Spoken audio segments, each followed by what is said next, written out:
الله أكبر.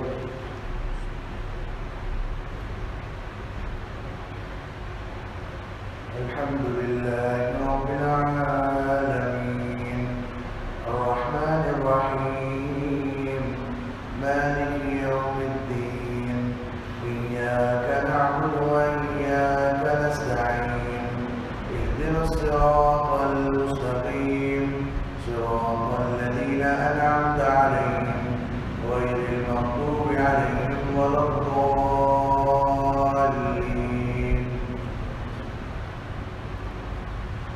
إنا أرسلنا نوحا إلى قومه أن أنذر قومك من قبل أن يأتيهم عذاب أليم. قال يا قوم إني لكم نذير مبين أن اعبدوا الله واتقوه وأطيعون يغفر لكم من ذنوبكم ويؤخركم إلى أجل مسمى إن أجل الله إذا جاء لا يؤخر لو كنتم تعلمون. قال رب إني دعوت قومي ليلا ونهارا فلم يزدهم دعائي إلا فرارا وإني كلما دعوتهم لتغفر لهم جعلوا أصابعهم في آذانهم واستغشوا ثيابهم وأصروا واستكبروا استكبارا ثم إني دعوتهم جهارا ثم إني أعلنت لهم وأسررت لهم إسرارا فقلت استغفروا ربكم إنه كان غفارا يرسل السماء عليكم مدرارا ويمددكم بأموال وبنين ويجعل لكم جنات ويجعل لكم أنهارا ما لكم لا ترجون لله وقارا وقد خلقكم أطوارا ألم تروا كيف خلق الله سبع سماوات طباقا وجعل القمر فيهن نورا وجعل الشمس سراجا والله أنبتكم من الأرض نباتا ثم يعيدكم فيها ويخرجكم إخراجا والله جعل لكم الأرض بساطا لتسلكوا منها سبلا فجاجا. قال نوح رب إنهم عصوني واتبعوا من لم يزده ماله وولده إلا خسارا ومكروا مكرا كبارا فقالوا لا تذرن آلهتكم ولا تذرن ودا ولا سواعا ولا يغوث ويعوق ونسرا وقد أضلوا كثيرا ولا تزد الظالمين إلا ضلالا مما خطيئاتهم أغرقوا فأدخلوا نارا فلم يجدوا لهم من دون الله أنصارا. وقال نوح رب لا تذر على الأرض من الكافرين ديارا إنك إن تذرهم يضلوا عبادك ولا يلدوا إلا فاجرا كفارا. رب اغفر لي ولوالدي ولمن دخل بيتي مؤمنا وللمؤمنين والمؤمنات ولا تزد الظالمين إلا تبارا. قل أوحي إلي أنه استمع نفر من الجن فقالوا إنا سمعنا قرآنا عجبا يهدي إلى الرشد فآمنا به ولن نشرك بربنا أحدا وأنه تعالى جد ربنا ما اتخذ صاحبة ولا ولدا وأنه كان يقول سفيهنا على الله شططا وأنا ظننا أن لن تقول الإنس والجن على الله كذبا وأنه كان رجال من الإنس يعوذون برجال من الجن فزادوهم رهقا وأنهم ظنوا كما ظننتم أن لن يبعث الله أحدا وأنا لمسنا السماء فوجدناها مليت حرثا شديدا وشهبا وأنا كنا نقعد منها مقاعد للسمع فمن يستمع الآن يجد له شهابا رصدا وأنا لا ندري أشر نريد بمن في الأرض أم أراد بهم ربهم رشدا وأنا منا الصالحون ومنا دون ذلك كنا طرائق قددا وأنا ظننا أن لن نعجز الله في الأرض ولن نعجزه هربا وأنا لما سمعنا الهدى آمنا به فمن يؤمن ربه فلا يخاف بخسا ولا رهقا وأنا منا المسلمون ومنا القاسطون فمن أسلم فأولئك تحروا رشدا وأما القاسطون فكانوا لجهنم حطبا وأن لو استقاموا على الطريقة لأسقيناهم ماء غدقا لنفتنهم فيه ومن يعرض عن ذكر ربه يسلكه عذابا صعدا وأن المساجد لله فلا تدعوا مع الله أحدا وأنه لما قام عبد الله يدعوه كانوا يكونون عليه لبدا قل إنما أدعو ربي فلا أشرك به أحدا قل إني لا أملك لكم ضرا ولا رشدا قل إني لن يجيرني من الله أحد ولن نجد من دونه ملتحدا إلا بلاغا من الله ورسالاته ومن يعص الله ورسوله فإن له نار جهنم خالدين فيها أبدا حتى إذا رأوا ما يوعدون فسيعلمون من أضعف ناصرا وأقل عددا قل إن أدري قريب ما توعدون أم يجعل له ربي أمدا عالم الغيب فلا يظهر على غيبه أحدا إلا من ارتضى من رسول فإنه يسلك من بين يديه ومن خلفه رصدا ليعلم أن قد أبلغوا رسالات ربهم وأحاط بما لديهم وأحصى كل شيء عددا. الله أكبر. يا أيها المزمل قم الليل إلا قليلا نصفه وانقص منه قليلا أو زد عليه ورتل القرآن ترتيلا إنا سنلقي عليك قولا ثقيلا إن ناشئة الليل هي أشد وطئا وأقوم قيلا إن لك في النهار سبحا طويلا واذكر اسم ربك وتبتل إليه تبتيلا رب المشرق والمغرب لا إله إلا هو فاتخذه وكيلا واصبر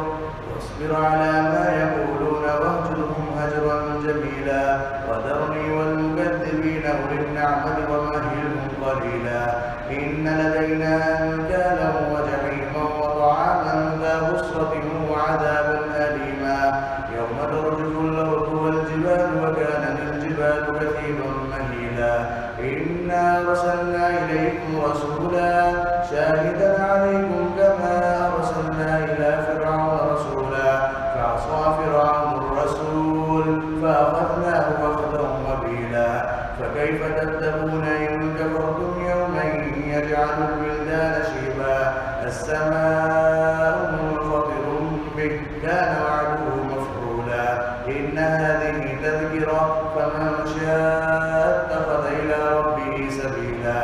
إن ربك يعلم أنك تقوم أدنى من ثلثي الليل ونصفه وثلثه وطائفة من الذين معك والله يقدر الليل والنهار علم أن لن تحصوه فتاب عليكم فاقرؤوا ما تيسر من القرآن علم أن سيكون منكم مرضى وآخرون يضربون في الأرض يبتغون من فضل الله وآخرون يقاتلون في سبيل الله فاقرؤوا ما تيسر منه وأقيموا الصلاة وآتوا الزكاة وأقرضوا الله قرضا حسنا وما تقدموا لأنفسكم من خير تجدوه عند الله هو خيرا وأعظم أجرا واستغفروا الله إن الله غفور رحيم. يا أيها المدثر قم فأنذر وربك فكبر وثيابك فطهر والرجز فاهجر ولا تمنن تستكثر ولربك فاصبر فإذا نقر في الناقور فذلك يومئذ يوم عسير على الكافرين غير يسير ذرني ومن خلقت وحيدا وجعلت له مالا ممدودا وبنين شهودا ومهدت له تمهيدا ثم يطمع أن أزيد كلا إنه كان لآياتنا عنيدا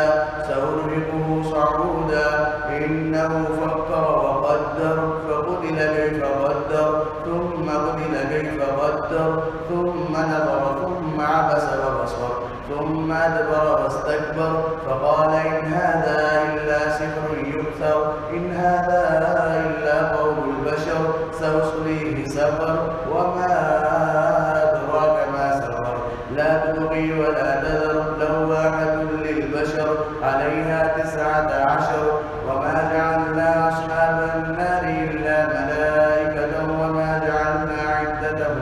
وما جعلنا عدتهم إلا فتنة للذين كفروا ليستيقن الذين أوتوا الكتاب ويزداد الذين آمنوا إيمانا ولا يرتاب الذين أوتوا الكتاب والمؤمنون وليقول الذين في قلوبهم مرض والكافرون ماذا أراد الله بهذا مثلا كذلك يضل الله من يشاء ويهدي من يشاء وما يعلم جنود ربك إلا هو وما هي إلا ذكرى للبشر. الله أكبر. كلا والقمر والليل إذ أدبر والصبح إذا أسفر إنها لإحدى الكبر نذيرا للبشر لمن شاء منكم أن يتقدم أو يتأخر كل نفس بما كسبت رهينة إلا أصحاب اليمين في جنات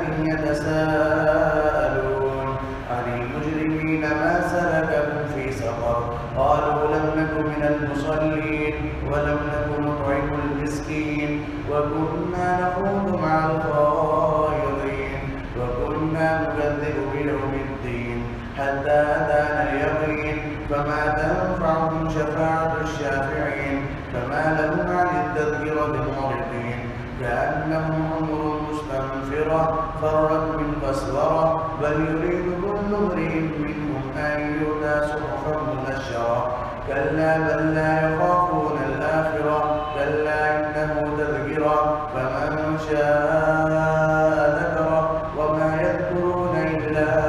أن يشاء الله هو أهل التقوى وأهل المغفرة.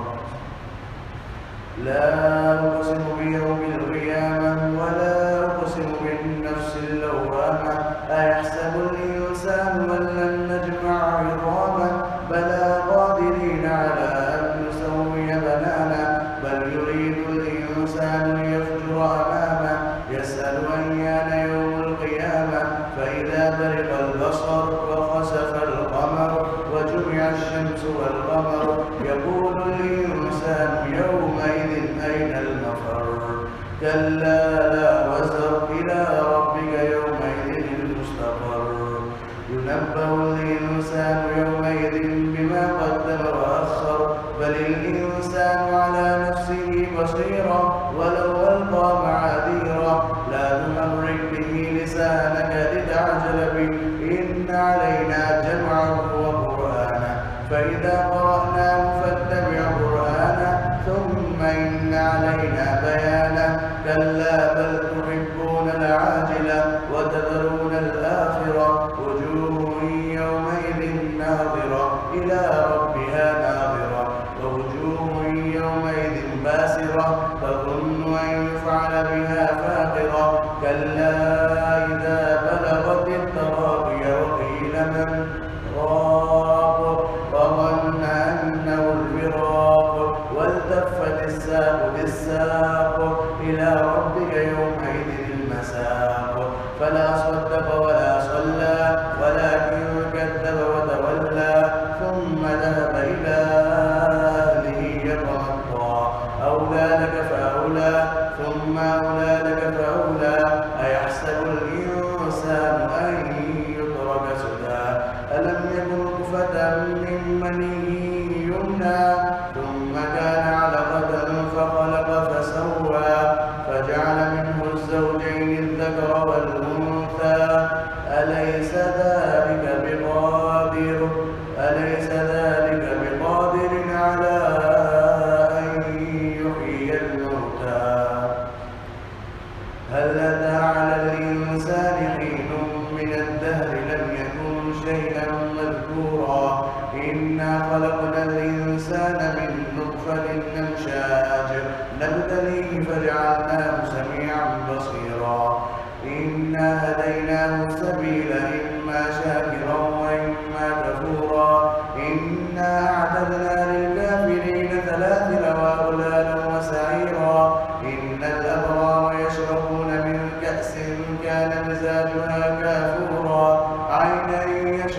بها عباد الله يفجرونها تفجيرا يوفون بالنذر ويخافون يوما كان شره مستطيرا ويطعمون الطعام على حبه مسكينا ويتيما وأسيرا إنما نطعمكم لوجه الله لا نريد منكم جزاء ولا شكورا إنا نخاف من ربنا يوما عبوسا قمطريرا فوقاهم الله شر ذلك اليوم ولقاهم نضرة وسرورا وجزاهم بما صبروا جنة وحريرا متكئين فيها على الأرائك لا يرون فيها شمسا ولا زمهريرا ودانية عليهم ظلالها وذللت قطوفها تذليلا ويطاف عليهم بآنية من فضة وأكواب كانت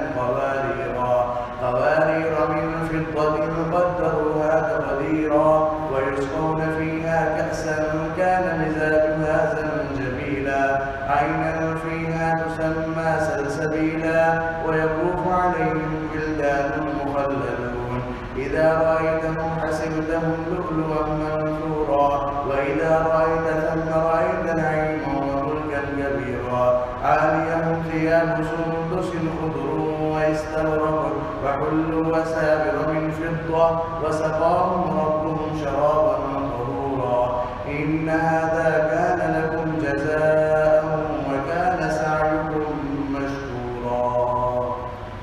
الله أكبر. إنا نحن نزلنا عليك القرآن تنزيلا فاصبر لحكم ربك ولا تطع منهم آثما أو كفورا واذكر اسم ربك بكرة وأصيلا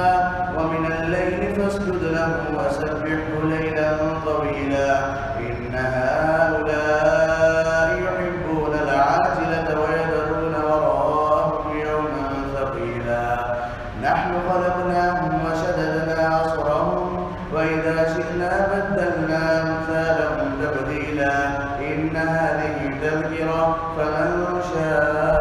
اتخذ إلى ربه سبيلا وما تشاءون إلا أن يشاء الله إن الله كان عليما حكيما يدخل من يشاء في رحمته والظالمين أعد لهم عذابا أليما والمرسلات عرفا فالعاصفات عصفا والناشرات نشرا فالفارقات فرقا فالملقيات ذكرا عذرا أو نذرا إنما توعدون لواقع فإذا النجوم طمست وإذا السماء فرجت وإذا الجبال نسفت وإذا الرسل أقتت لأي يوم أجلت ليوم الفصل وما أدراك ما يوم الفصل ويل يومئذ للمكذبين ألم نهلك الأولين ثم نتبعهم الآخرين كذلك نفعل بالمجرمين ويل يومئذ للمكذبين ألم نخلقكم من ماء مهين فجعلناه في قرار مكين إلى قدر معلوم فقدرنا فنعم القادرون ويل يومئذ للمكذبين ألم نجعل الأرض كفاتا أحياء وأمواتا وجعلنا فيها رواسي شامخات وأسقيناكم ماء فراتا ويل يومئذ للمكذبين انطلقوا إلى ما كنتم به تكذبون انطلقوا إلى ظل ذي ثلاث شعب لا ظليل ولا يغني من اللهب إنها ترمي بشرر كالقصر كأنه جمالة صفر ويل يومئذ للمكذبين هذا يوم لا ينطقون ولا يؤذن لهم فيعتذرون ويل يومئذ للمكذبين هذا يوم الفصل جمعناكم والأولين فإن كان لكم كيد فكيدون ويل يومئذ للمكذبين إن المتقين في ظلال وعيون وفواكه مما يشتهون